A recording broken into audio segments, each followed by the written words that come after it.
नमस्कार विद्यार्थी मित्रांनो, यूट्यूब चॅनलमध्ये तुमचं स्वागत आहे. इयत्ता 11वीच्या पाठामध्ये आपल्याला पाहायचं आहे. चौथा पाठ पाहणार आहोत आपण. लॉज ऑफ मोशनमध्ये पार्ट नंबर 8 आपल्याला पाहायचं आहे. त्याच्यामधलं सब आर्टिकल आहे आपल्याला loss in the kinetic energy during a perfectly in elastic head on collision. मागच्या 7व्या भागामध्ये आपण पाहिलेलं होतं की कायनेटिक एनर्जी आपण थेरम पाहिलेला होता, work done theorem, work energy theorem. Work energy theorem नुसार काय होईल की अमाऊंट ऑफ कायनेटिक एनर्जी त्या ठिकाणी काय होईल, कमी होईल किंवा पोटेन्शियल एनर्जी डिक्रीज होईल आणि त्यामुळे काय होईल, त्या ठिकाणी वर्क डन तयार होईल. आता या ठिकाणी आपल्याला पाहायचं आहे काय loss in the kinetic energy during the perfect in elastic head on collision. आपल्याला उदाहरण हेड ऑन कोलिजनचं घेताना मागच्या याच्यामध्ये घेतल्याप्रमाणे तेच उदाहरण आपल्याला या ठिकाणी कंटिन्यू करायचं आहे. Loss in the kinetic energy during a perfectly, या ठिकाणी आपल्याला in elastic head on collision आपल्याला कन्सिडर करायचंय. पहा, इन इलॅस्टिक कोलिजन मध्ये आपण काय कन्सिडर केलं, दोन वेगवेगळे मार्बल्स आपण त्या ठिकाणी कन्सिडर केलेले आहेत. मास M1 आणि M2 असणारे दोन मार्बल्स आपण कन्सिडर केले आणि त्या ठिकाणी ड्युरिंग कोलिजन, आफ्टर कोलिजन या प्रकारात आपण त्याची व्हेलॉसिटी त्या ठिकाणी रिप्रेझेंट केलेली आहे. तेच उदाहरण आपल्याला कन्सिडर करायचं आहे. दोन वेगवेगळे मार्बल्स ज्याची मासेस M1 आणि M2, इनिशियल व्हेलॉसिटी U1 आणि U2 असेल. ही एक सिस्टीम आहे. या सिस्टीम मध्ये दोन आपण मार्बल्स त्या ठिकाणी कन्सिडर केलेले आहेत. या दोन्ही मार्बलची मासेस आपण M1 M2 घेतलं, व्हेलॉसिटी U1 U2 घेतलेला आहे. ही एक सिस्टीम आहे, आयसोलेटेड सिस्टीम. मग या ठिकाणी loss in the kinetic energy आपण inelastic head on collision आपण कन्सिडर केलं. कोलिजन झालं. कोलिजन झाल्याच्या नंतर या ठिकाणी काय होईल, M1 आणि M2 दोन वेगवेगळे मासेस आहेत. मग या ठिकाणी याची व्हेलॉसिटी काय होईल, V1 V2 होईल. मग आता आपण असं कन्सिडर केलं की हे इन इलॅस्टिक कोलिजन आहे, they are join together. Join झाल्यामुळे या दोघांची व्हेलॉसिटी सारखीच असेल. V1 equal to V2 equal to आपण काय कन्सिडर करूया, V कन्सिडर करूया. पहा, एवढं बेसिक आपण त्या ठिकाणी कन्सिडर केलेलं आहे. हे उदाहरण आपल्याला डोळ्यासमोर ठेवायचं आणि त्या ठिकाणी आपल्याला काय करायचं, मॅथमॅटिकल एक डिरायव्हेशन त्या ठिकाणी मांडायचं आहे. Change in the kinetic energy. Change in the kinetic energy म्हणजे काय, what is a change in kinetic energy. Kinetic energy, change in kinetic energy delta KE म्हणजे चेंज इन कायनेटिक एनर्जी म्हणजे काय, फायनल कायनेटिक एनर्जी. एनर्जी कोणती आहे, final, minus kinetic energy. Half mv² ना आपण त्या ठिकाणी रिप्रेझेंट करतो. म्हणजेच काय लिहित आहे ते, कायनेटिक एनर्जी ही कोणती आहे, final minus kinetic energy initial. या दोघांचा चेंज जो होईल त्याला आपण चेंज इन कायनेटिक एनर्जी असं म्हणतो. पाहता त्याचं इक्वेशन आपल्याला त्या ठिकाणी मांडायचं. इक्वेशन हे लक्षात ठेवा. आता याच हेड ऑन कोलिजन मध्ये आपल्याला इक्वेशन्स आपल्याला त्या ठिकाणी मांडायचं. फक्त त्या ठिकाणी पुस्तकामध्ये तुम्हाला इक्वेशन्स दिलेले आहेत आणि त्या ठिकाणी एक्झाम्पल्स आपण कन्सिडर करणार आहोत. कोणचं, हेड ऑन कोलिजनचं एक्झाम्पल त्या ठिकाणी आपल्याला कन्सिडर करायचं. काय इक्वेशन्स आपण त्या ठिकाणी मांडणार आहोत. हेड ऑन कोलिजन मध्ये आपण या ठिकाणी मासेस घेतले M1, M2 are two masses and initial velocity. Initial velocity काय घेतली आपण, U1 and U2. and after collision that collision may be कशा प्रकारचा आहे, inelastic collision. this is called inelastic collision. collision may be inelastic collision आहे. आणि या इनइलॅस्टिक collision मध्ये फायनल व्हेलॉसिटी आपण दोघांची काय कन्सिडर केली, v is the final velocity पहा. एवढं आपल्याला त्या याच्यावरून लक्षात येईल. आता आपल्याला या ठिकाणी इक्वेशन्स मांडायचंय. काय इक्वेशन मांडणार आहोत आपण? लॉस इन कायनेटिक एनर्जी मध्ये आपण काय पाहिलेलं आहे? टोटल जे काय कोलिजन झालेलं असताना या ठिकाणी मोमेंटम जो आहे हा मोमेंटम त्या ठिकाणी काय असेल? कॉन्झर्व असेल. काय लिहिता येईल? m1u1 plus m2u2 equal to m1v plus m2v. Initial momentum, final momentum, दोन्ही मोमेंटम आपण या ठिकाणी कॉन्झर्व दाखवले. कशावरून? According to law of conservation of linear momentum. Linear मोमेंटमच्या लॉ ऑफ कॉन्झर्वेशन नुसार आपल्याला या ठिकाणी इक्वेशन्स लिहिता येईल. इक्वेशन्स आपण त्या ठिकाणी मांडलं. m1u1 plus m2u2 equal to, याच्यामधून v कॉमन काढलं तर काय येईल? m1 प्लस m2 या ठिकाणी येईल v ॲज इट इज इथं राहील. हे व्हेलॉसिटी आहे, वेक्टर क्वांटिटी. इक्वेशन्स आपण त्या ठिकाणी मांडलं. दिस इज युअर फर्स्ट इक्वेशन. हे पहिलं इक्वेशन्स त्या ठिकाणी आपण मांडलं. आता या इक्वेशन मध्ये आपल्याला v ची किंमत काढायची पाहिजे. v दिलेला आहे. या v ची किंमत आपल्याला काढायची आहे. कशा पद्धतीने v ची किंमत आपण त्या ठिकाणी काढूया? हे मिटून टाकतो. आता या इक्वेशन मध्ये आपल्याला v ची किंमत काढायची आहे. v बरोबर काय घेता येईल या ठिकाणी? v इक्वल टू, इथे लिहितो v इक्वल टू हा m1 प्लस m2 याच्या डिवाइड मध्ये जाईल. म्हणजे काय होईल? m1u1 plus m2u2 divided by काय येईल? m1 plus m2, m1 plus m2. हे इक्वेशन्स तयार झालं. याला आपण इक्वेशन नंबर 2 देऊया. पहा, इक्वेशन नंबर 2 आपण कशा पद्धतीने काढलेलं आहे? According to the linear momentum of conservation, law of conservation नुसार आपण इक्वेशन डायरेक्ट तुम्हाला मांडता येते. एवढं लिहायची गरज नाही. डायरेक्ट इक्वेशन मांडलं तरी त्या ठिकाणी चालेल तुम्हाला. मग हे इक्वेशन आपण त्या ठिकाणी मांडलं. आता आपल्याला कायनेटिक एनर्जीचं इक्वेशन पाहता येईल. काय लिहिता येईल? This is a perfectly inelastic material. What is this? Perfectly inelastic collision. What is a perfectly inelastic collision? ज्याच्यामध्ये काय होईल? मागच्या याच्यामध्ये सांगितलं परफेक्टली म्हणजे दोन्ही काय होतात? कोलाइड झाल्यामुळे एकत्र येतात. जॉईंट टुगेदर, एकत्र येऊन दोघांची वेलोसिटी सारखी होते. त्याला आपण इनइलास्टिक कोलिजन म्हणतो. आणि बाकीचं काय होईल? या ठिकाणी इथून आवाज येईल किंवा वेगवेगळ्या प्रकारे ती एनर्जी काय होईल? लॉस होईल. म्हणून आपण loss in the kinetic energy म्हणलेलं आहे.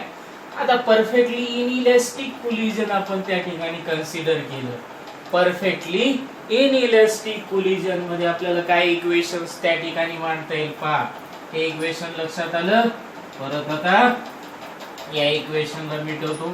आता आपल्याला त्याच्या पुढचं इक्वेशन्स आपल्याला त्या ठिकाणी मांडायचं. पहा, पुढच्या इक्वेशन मध्ये आपल्याला परफेक्टली इनइलास्टिक कोलिजन मध्ये काय होईल?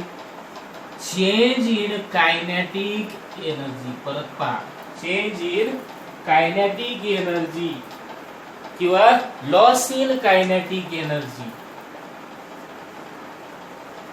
लॉस इन कायनेटिक एनर्जी त्याला कसं लिहिता येईल? किती कमी झाला, किती बदल झाला? Change in kinetic energy.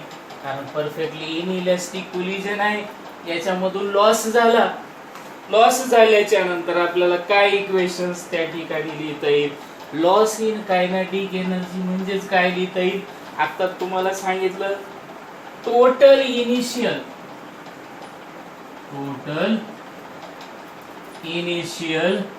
Kinetic energy minus total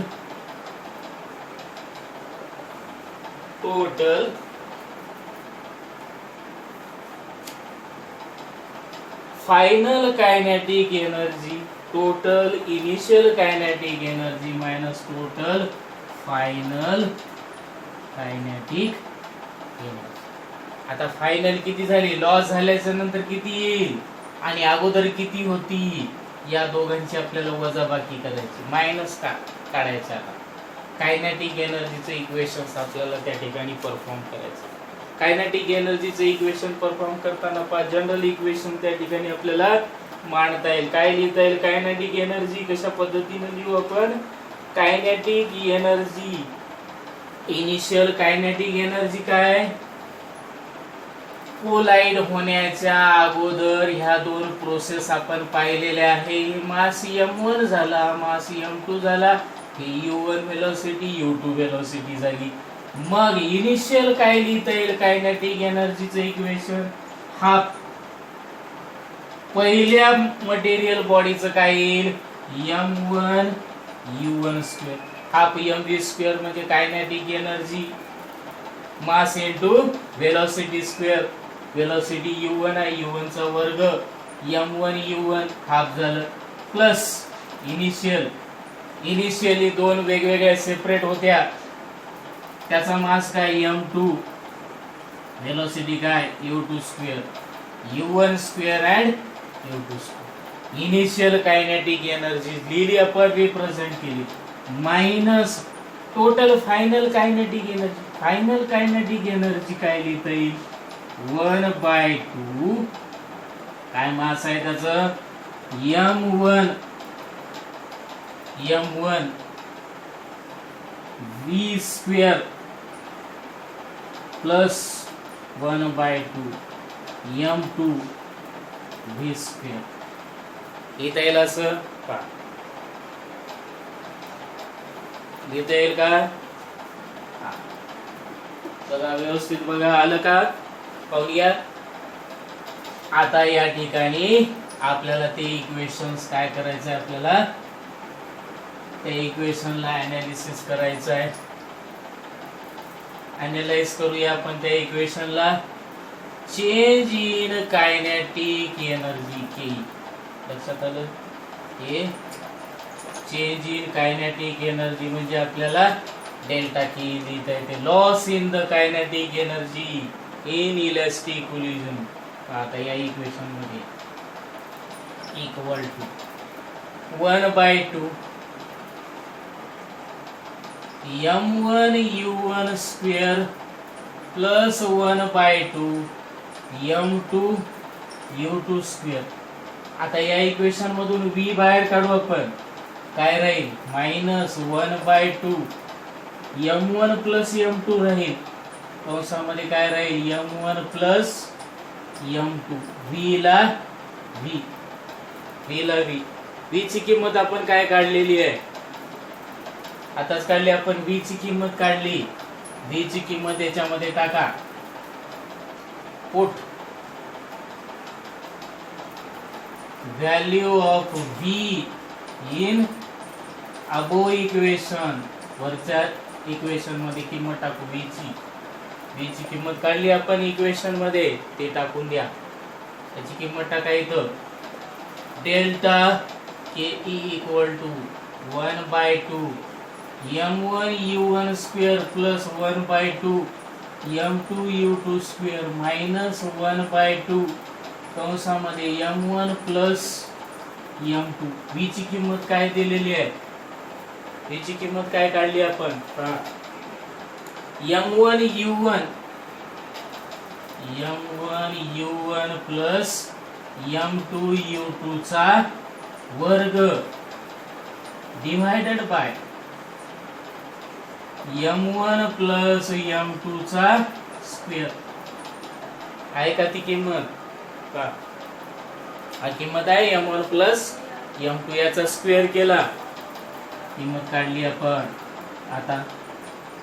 आता याला सिंप्लिफाय करू.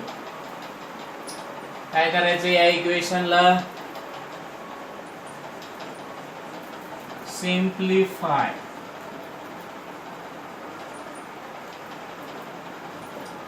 Simplify these equation. वरच्या इक्वेशनला सिम्प्लिफाय करू. वर लिहू. पाहून घ्या काय केलेलं इक्वेशन आपण त्या ठिकाणी परफॉर्म केलेलं सिम्प्लिफाय करायचं इक्वेशनला. पहा m1 प्लस m2 चा वर्ग आहे. एक m1 प्लस m2 कॅन्सल झालं. इथं राहिला एकच m1 प्लस m2. एकच सिंगल राहिला m1 प्लस m2. आता लिहिता येईल delta kinetic energy. Kinetic energy equal to 1/2 m1 u1 square plus 1/2 m2 u2 square. m2 u2 square. आता काय राहिलं मायनस 1/2 m1 u1 हे गेलं कॅन्सल. एकच राहिलं आता हे डिवाइड मधलं. या ठिकाणी m1 u1 plus m2 u2 या कंसाचा वर्ग divided by m1 plus m2. एक कटला m1 प्लस m2 चा वर्गामधला एक राहिला. हे ब्रॅकेट मध्ये एवढं शिल्लक राहील त्या ठिकाणी. आता आपल्याला याला परत सिम्प्लिफाय करायचं आहे. या इक्वेशनला आणखी आपण सिम्प्लिफाय करू. कशा पद्धतीने करायचं आहे पहा. Delta kinetic energy equal to 1/2. इथे 1/2 आहे, इथे 1/2 आहे, इथे 1/2 आहे. आपण 1/2 बाहेर काढून घेऊ. ठीक आहे. इथलचं 1/2 इथलचं 1/2 बाहेर काढू. काय राहिलं आतमध्ये m1 u1 square plus m2 u2 square. मध्ये काय राहिलं याचा स्क्वेअर करून घेऊ. m1 u1 plus m2 u2 याचा वर्ग डिवायडेड बाय m1 प्लस हे इक्वेशन्स त्या ठिकाणी आलं. आता सिम्प्लिफाय झालं बघा. पाहून घ्या स्टेप बघून घ्या. ही स्टेप आली का. आता या स्टेप मध्ये डेल्टा कायनेटिक जी इक्वल टू काय करता येईल आता आपल्याला सिम्प्लिफिकेशन.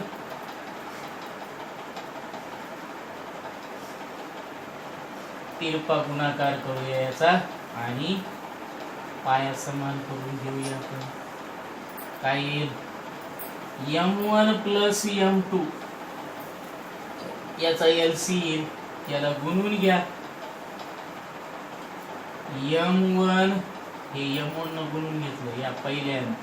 m1 इंटू m1 चा वर्ग झाला. u1 स्क्वेअर ला u1 स्क्वेअर पाहिजे तिरपा गुणाकार करून घेतलं. m1 स्क्वेअर झालं. m1 स्क्वेअर u1 चा स्क्वेअर प्लस आता हे m2 काय लिहिता येईल m1 m2 u1 स्क्वेअर लिहिता येईल का. प्लस आता याला गुणून घ्या. या पदाला गुणून घ्या. m1 m2 काय येईल परत m1 m2 गुणाकार u2 स्क्वेअर ठीक आहे. मोठं आहे थोडस. m1 प्लस m1 न गुणून घेतलं m1 m2 u2 square plus m2 into m2 square झालं. m2 स्क्वेअर काय तर m2 स्क्वेअर u2 स्क्वेअर ठीक आहे. वजा मायनस आता काय राहिलं याचं एक्सपान्शन करून घेऊ. m1 u1 स्क्वेअर याचं एक्सपान्शन. हे झालं a हे झालं b. a अधिक b चा वर्ग a चा वर्ग अधिक b चा वर्ग अधिक 2ab याचं एक्सपान्शन मायनस परत साइन आहे. ठीक आहे. आपण आणखी एक स्टेप त्या ठिकाणी वाढवूया, याला कंसामध्ये ठेवूया, याचं एक्सपान्शन काढून घेऊया. काय होईल expansion? m1 square u1 square plus m2 square u2 square, याचा वर्ग अधिक b चा वर्ग झाला अधिक 2ab चा वर्ग 2 m1 m2 u1 u2 bracket close divided by m1 plus m2 कोण घ्या m1 प्लस m2. ठीक आहे, लक्षात आलं. पुन्हा खालच्या स्टेप मध्ये डेल्टा कायनेटिक एनर्जी इक्वल 1/2 जसेला तसं 1/2 कॉमन काढलेलं ब्रॅकेट मध्ये m1 square u1 square plus m1 m2 u1 square m1 m2 u1 square plus m1 m2 u2 square m1 m2 u2 square plus m2 u2 square minus m1 square आहे इथे minus न आपण हे करून घेऊया, गुणून घेऊया. m1 u1 square minus m2 square u2 square m2 square u minus minus plus minus minus पुन्हा माइनस माइनस येईल 2 m1 m2 u1 u2 आणि डिवाइड मध्ये काय असेल m1 प्लस m2 असेल. आता काय कटेल याच्यामध्ये पहा m1 u1 स्क्वेअर प्लस आहे इथं माइनस आहे m1 u1 स्क्वेअर हे कॅन्सल झालं, हे पद कॅन्सल झालं.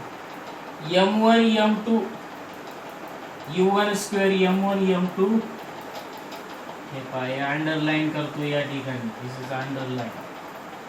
या अंडरलाईन याच्यामध्ये पहा याच्यामध्ये m1 m2 बाहेर काढता येतो आपल्याला.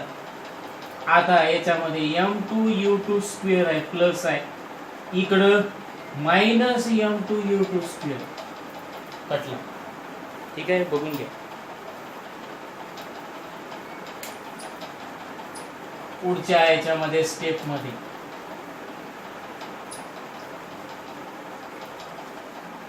कॅन्सल पार्ट आहे. पार्ट कॅन्सल झाल्याच्या नंतर आता आपल्याला याला सिंप्लिफाय करता येते. आणखी काय सिंप्लिफाय करता येईल?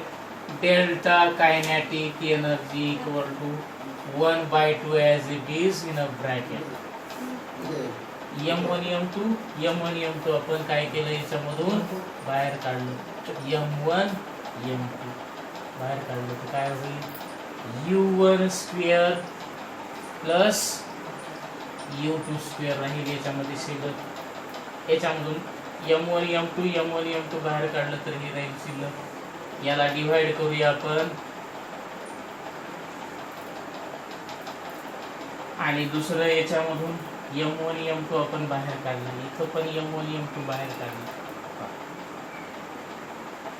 इथून m1 m2 बाहेर काढलं, याच्यामधून m1 m2 बाहेर काढला तर या ठिकाणी काय राहील माइनस चिन्ह राहील. तर माइनस राहील काय राहील 2 u1 राहील. इथं आहे m1 m2 इथं आहे m1 m2 इथं आहे m1 m2. याच्यामधून m1 m2 बाहेर काढला u1 square u2 square minus 2u1 u2 divided by m1 plus m2. ठीक आहे. आता या इक्वेशन मध्ये आपल्याला सिंप्लिफाय करण्यासाठी आपल्याला बऱ्याच स्टेप आपण त्या ठिकाणी घेतलेल्या आहेत. या इक्वेशन मध्ये delta kinetic energy equal to 1/2 काय लिहिता येईल आता? हे काय u1 square plus u2 square minus 2u1 u2 हे एक्सपान्शन कशाचं आहे? m1 m2 as it is लिहू divided by m1 plus m2 as it is लिहूया. हे काय एक्सपान्शन कशाचं आहे? u1 मायनस u2 स्क्वेअरचं एक्सपान्शन आहे. हे काय झालं? Change in the kinetic energy. Kinetic energy मध्ये किती चेंजेस झालेला आहे त्याचं इक्वेशन्स आपल्याला या पद्धतीनं काय करता येते, सांगता येते. This is a change in kinetic energy equation. हे काय झालं? Change in kinetic energy equation.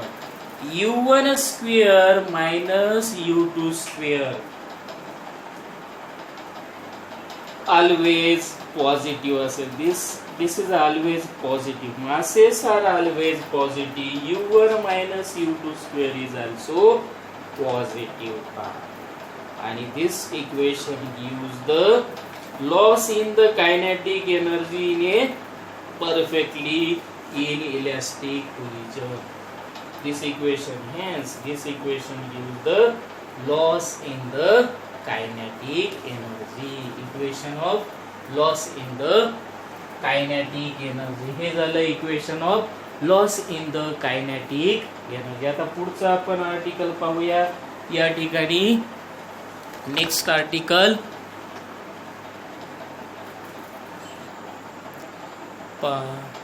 समोरील डायग्राम मध्ये आपल्याला कोलिजन इन 2 डायमेन्शन्स आपल्याला पडायचं. That is a non head on collision. 2 dimensional collisions आपण या ठिकाणी दाखवलेले आहे. 2 मटेरियल बॉडी या ठिकाणी दिसत आहेत. डायग्राम मध्ये हे टँजंट दाखवलेलं आहे. या ठिकाणी हेड ऑन कोलिजन्स या ठिकाणी झालेलं आहे. कोलिजन झाल्याच्या नंतर दिस इज अ कॉमन टँजंट आपण त्या ठिकाणी काढला. दिस इज अ कॉमन टँजंट. या कॉमन टँजंट मध्ये आपल्याला 2 डायमेन्शनली आपल्याला त्या ठिकाणी फोर्स ऍक्टिंग झालेलं दिसेल. आपल्याला या ठिकाणी काय होईल, व्हेलॉसिटी आपण दाखवलेली आहे u1 व्हेलॉसिटी. याच्यामध्ये अँगल अल्फा 1 तयार झालेला आहे आणि u2 व्हेलॉसिटी याच्यामध्ये अँगल काय तयार झालेला आहे, अल्फा 2 व्हेलॉसिटी दाखवलेली आहे u1 u2. आणि फायनल व्हेलॉसिटी या ठिकाणी v1 आणि दुसऱ्या ठिकाणी काय दाखवलेलं आहे v2 व्हेलॉसिटी v1 v2.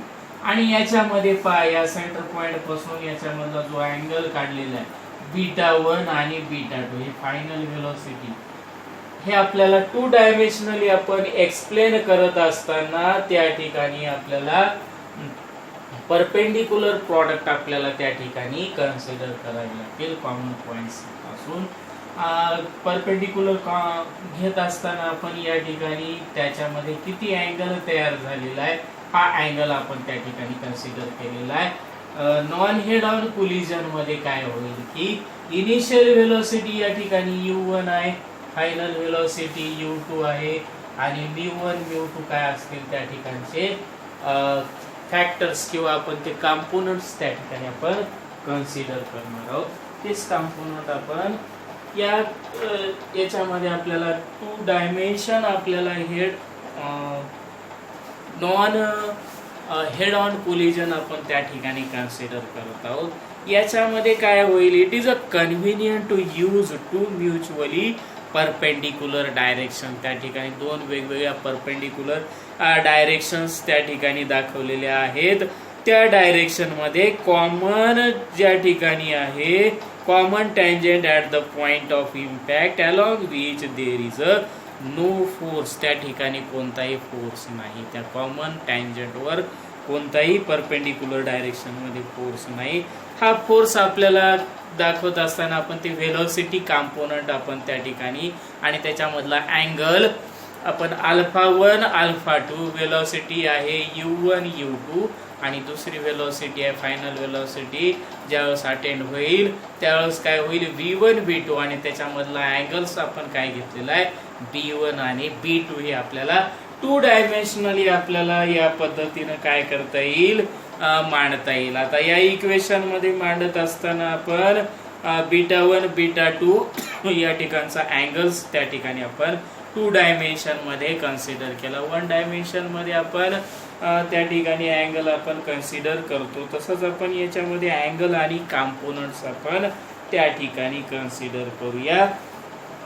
काय येईल या ठिकाणी आपल्याला इक्वेशन्स लिहित असताना head on elastic collision conservation law नुसार आपल्याला काय लिहिता येईल या ठिकाणी, लॉ ऑफ कॉन्झर्वेशन नुसार आपल्याला पुढच्या पद्धतीनं आपल्याला काय लिहिता येते, इक्वेशन्स त्या ठिकाणी मांडता येईल.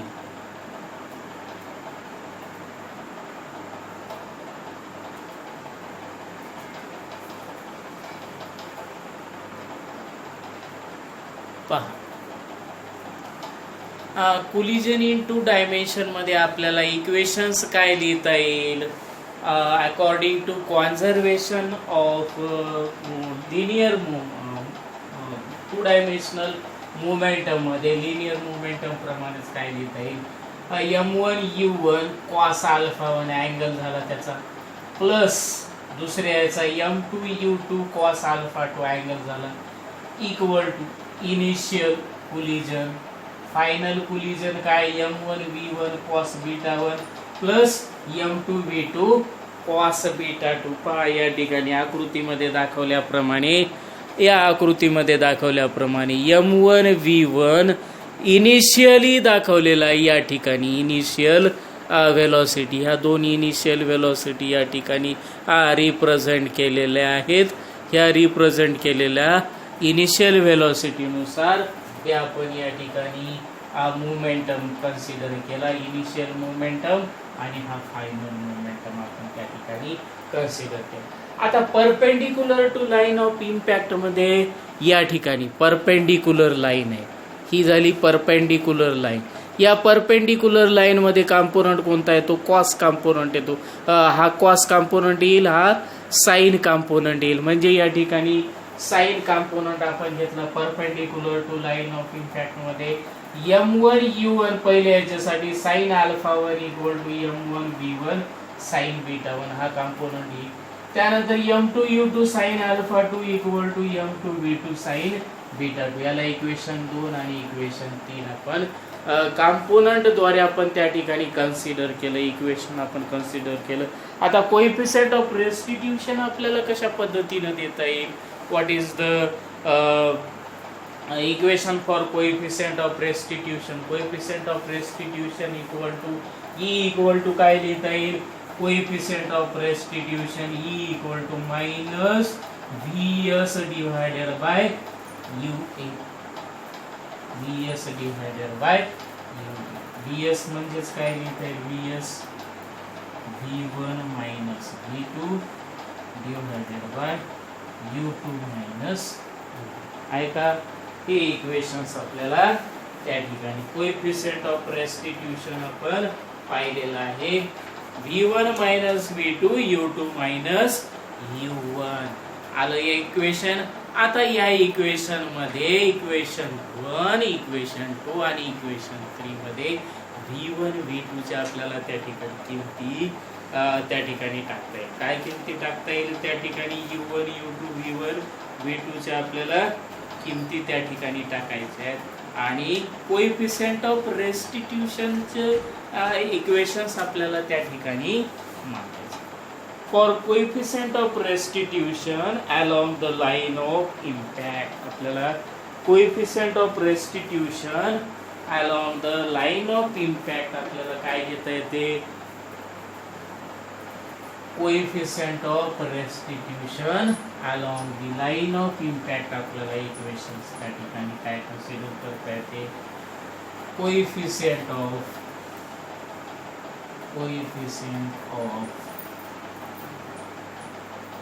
restitution along the line of impact,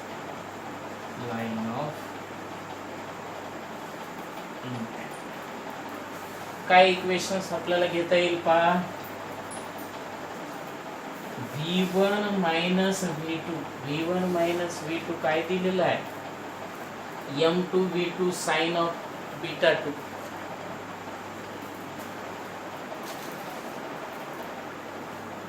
line of impact मध्ये काय येईल, हे झालं व्हर्टिकल डायरेक्शन मध्ये कॉमन लाईन मध्ये. आता लाईन ऑफ इम्पॅक्ट मध्ये काय घेता येईल, cos alpha 1 cos alpha 2 equations आपल्याला घेता येईल. v1 काय दिलेलं आहे या ठिकाणी,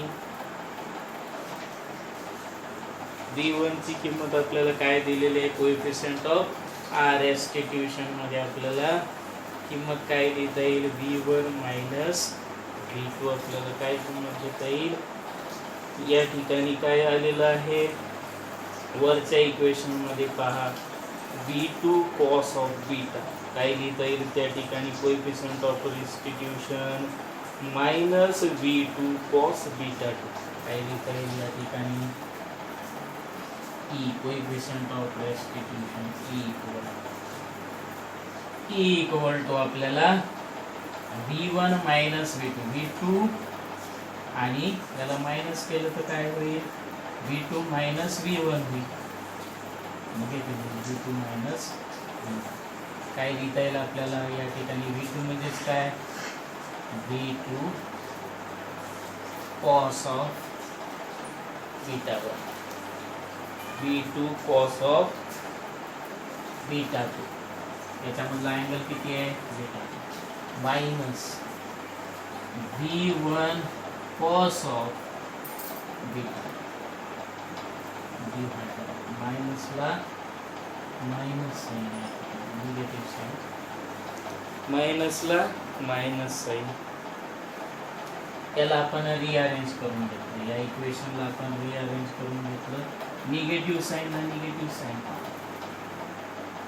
याचा निगेटिव्ह आला, हा निगेटिव्ह खाली घेतला, हा मायनस u2 होईल, हा प्लस u1 होईल. म्हणजे आपल्याला काय लिहिता येते, v2 मायनस v1 आणि याला u1 मायनस u2 या पद्धतीने लिहिता येते. आता v2 ची किंमत टाकली आपण, v2 cos बीटा 2 आणि v1 म्हणजे v1 cos बीटा 1. u1 म्हणजेच काय लिहिता येईल या ठिकाणी, u1 cos alpha 1 minus u2 cos alpha, u2 cos alpha येईल का आपण या ठिकाणी, या पद्धतीने आपल्याला लिहिता येईल.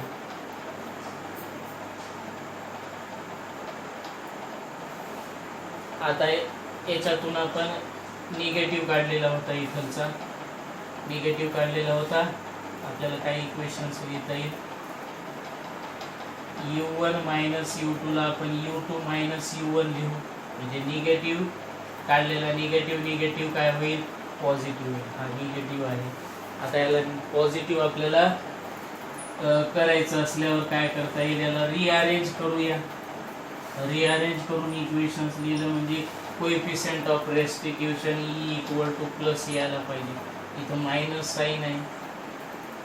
वरचा आपण v2 cos बीटा 2 कोणतेही घेऊ शकतो आपण, v2 cos beta 2 minus v1 cos beta 1 आलं डिव्हायडेड u2 ला अगोदर घेऊया, निगेटिव्ह आपण बाहेर काढला, काय या ठिकाणी हा प्लस होईल, u2 cos अल्फा 2 हा प्लस असल्यामुळे हा मायनस होईल, मायनस u1 cos अल्फा. हे निगेटिव्ह काय होईल, negative negative positive, negative negative या ठिकाणी पॉझिटिव्ह. म्हणजे कोएफिशिएंट ऑफ रेस्टिट्यूशन आपण या पद्धतीने दिला, v2 minus v1 u1 minus u. हे इक्वेशन्स तयार झाले. या इक्वेशन्सला आपण coefficient of restitution for 2 dimension method, त्यालाच आपण नॉन हेड ऑन कोलिजन्स याचे इक्वेशन्स असतात. नॉन हेड ऑन कोलिजन्स याच्यावर काही उदाहरणं त्या ठिकाणी दिलेले आहेत, सॉल्व केलेली उदाहरणं आहेत, ते सॉल्व करून पहा. इम्पल्स ऑफ अ फोर्स म्हणजे काय सांगता येईल, what is a impulse of force. According to Newton's first law of motion, impulse of force म्हणजे काय लिहिता येते, सेकंड लॉ नुसार आपल्याला काय लिहिता येईल ते पाहूया. Impulse of force, what is the meaning of impulse of force. Impulse of force आपल्याला काय सांगता येते. इम्पल्स ऑफ फोर्स म्हणजेच काय, change in momentum according to second law, Newton second law of motion. Newton second law काय सांगतो, rate of change of momentum is directly proportional to the external force F equal to dp by dt. According to this law, या law नुसार आपल्याला equation लिहिता येते, force F equal to dp by dt, change in momentum with respective time. याला rearrange केलं, dp बरोबर F into dt, change in momentum is separately name as impulse of force. त्यालाच आपण काय म्हणतो, impulse of force. This is called impulse of force. Change in momentum is separately called impulse of force. Impulse of force जे न represent करतो आपण, J equal to काय लिहिता येईल, dp, change in momentum. dp म्हणजे काय, change in momentum, p2 final momentum minus initial momentum, that is a change in momentum. It is also called as force into short distance, very short distance of time interval force is applied and that force is called impulse of a force. कमी वेळेमध्ये जो force त्या ठिकाणी apply केलेला असतो त्या फोर्सला आपण impulsive force असं म्हणतो. याच फोर्सला आपल्याला चेंज इन मोमेंटम काय लिहिता येते, change in momentum of force और that is called impulse of force. हा इम्पल्स ऑफ फोर्स आपल्याला जे न रिप्रेझेंट करता येते. This is represented by J. जे लेटरनं आपण रिप्रेझेंट केलं, change in momentum that is a dp. आणि dp म्हणजे काय लिहिता येते, इंटिग्रेशन. कशाचं इंटिग्रेशन आहे, that is a integration of dp. dp चं integration, that is integration of dp. आणि dp म्हणजेच काय, dp equal to f into dt, f into dt. यालाच आपण काय म्हटलेलं आहे, impulse of a force. This is called a impulse of force.